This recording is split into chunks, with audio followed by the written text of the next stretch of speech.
In a rural place, near the main road, there is a lovely little house. If you pass by, you should definitely pay attention right away. Read more good fairy tales. In front there is a small flower garden and a green fence. Nearby, on the fence, there is a white chrysanthemum blooming among the thick grass. Like all the big and beautiful flowers in the garden warmed by the sun and number 39's rays, white chrysanthemums also bloom at this time. One beautiful morning, chrysanthemums bloomed, spreading their small, pure white and shiny wings, looking like a miniature sun rising, radiating a brilliant aura around it. Even if people saw it among the grass and considered it a shabby, meaningless flower, it would not care about that. It felt complacent and delighted, basking in the sunlight and listening to the nightingale singing high in the sky. Even though it was Monday, that little white daisy was as happy as on Sunday. While the children sat studying on their school chairs, they sitting on its green stem, through the beauty of nature it learned that God is very benevolent, and it seemed that everything it quietly felt that little nightingale had fully expressed in its song. Joyful, that and number 39's why he looked at the happy nightingale singing and flying with a look of respect, but without the slightest desire to be like the bird. He thought to himself, I can see, I can hear, the sun warms me, the wind hugs me, that and number 39's enough. Oh my! If you still complain, it would be a mistake. Inside the fence, there are countless flower leaves growing straight and arrogant. They have no scent, but they grow their branches even more arrogantly. The dahlias try their best to inflate to appear larger than the roses. But the rose is radiant, beautiful in color, and arrogantly arrogant. They didn't and #39's even bother to look at the tiny white chrysanthemum, while the poor little flower looked at them and said, "And quot, how elegant and beautiful they are. Surely that magical bird will come to visit. Thank God, I will be able to see that spectacular scene." And quot. And at that moment, the nightingale did not fly towards the dahlias and tulips, but instead swooped down on the grass, approaching the poor white chrysanthemum, now so happy that it was terrifying, not knowing what to do anymore. The young bird then jumped around the chrysanthemum and sang, "Why is the grass so soft? Oh! This lovely flower has a heart of gold and wears a lovely silver dress." The joy of the little flower is beyond description.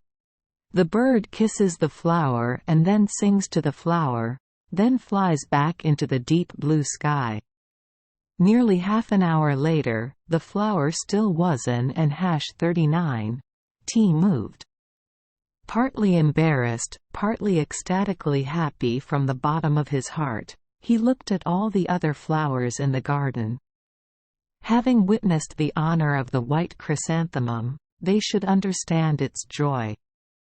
But the tulips became even more upright than before, their red and pointed faces showing anger.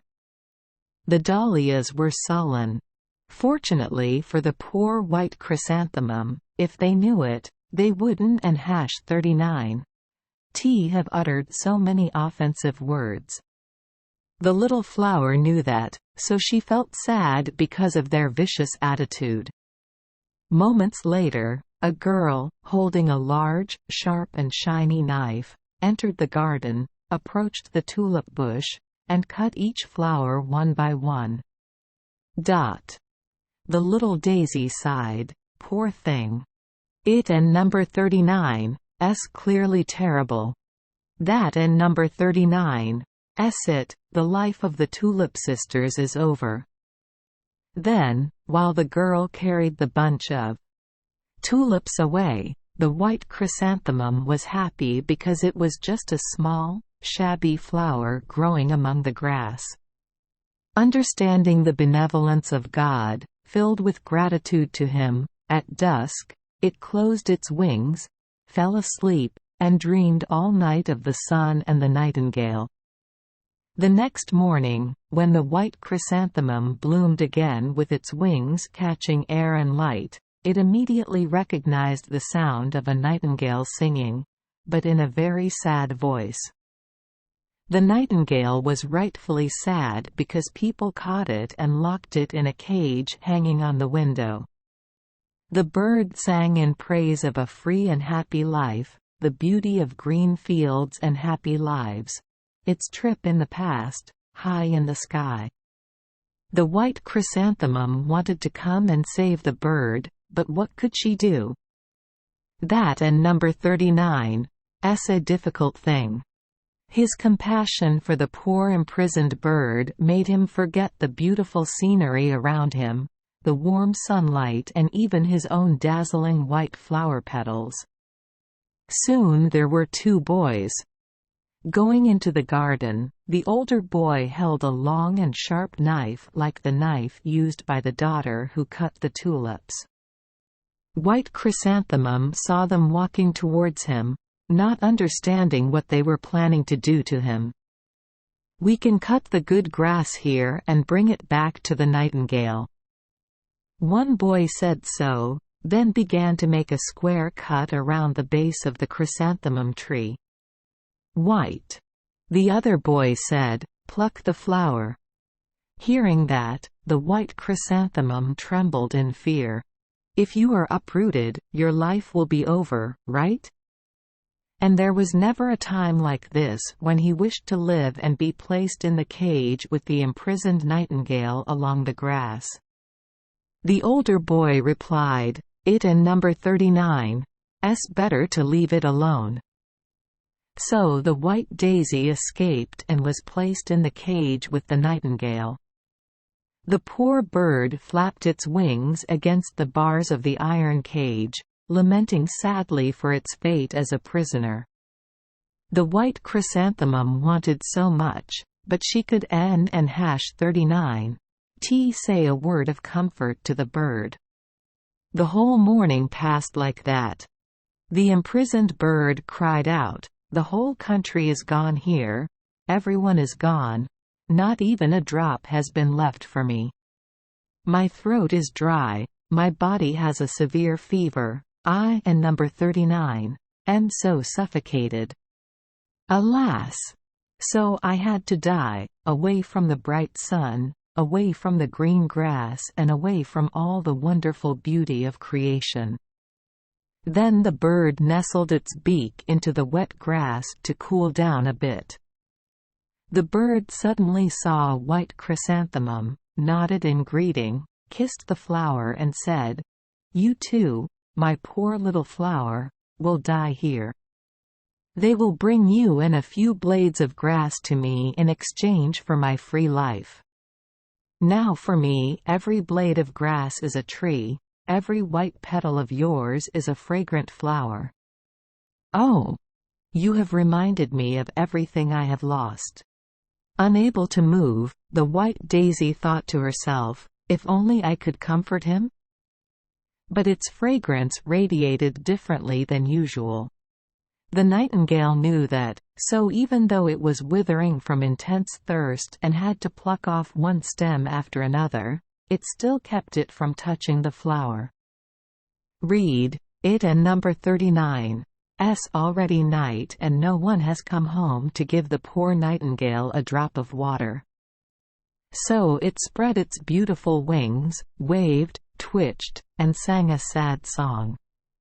The bird and number 39's small head leaned toward the flower, its heart broken by thirst and pain beat. Faced with that painful scene, the little white chrysanthemum, just like the night before, could not close its petals. And sleep, sick, pitiful, collapsed to the ground. The next morning, the boys came again. Seeing that the nightingale was dead, the boys cried with pity and dug a hole to bury the bird. The bird and number 39's body was placed in a beautiful red box and buried with great solemnity. Then you guys sprinkled rose petals on the grave. Poor bird! When the bird was still alive and singing, people forgot and left it to die of thirst in the cage. Only after death did people mourn and bestow honorable ceremonies. The piece of grass and the white chrysanthemum were thrown together into the dust on the main road. No one thought about the person who loved that bird so dearly. Thank you for joining us for today's fairy tale. We hope these stories bring joy and meaning to your day.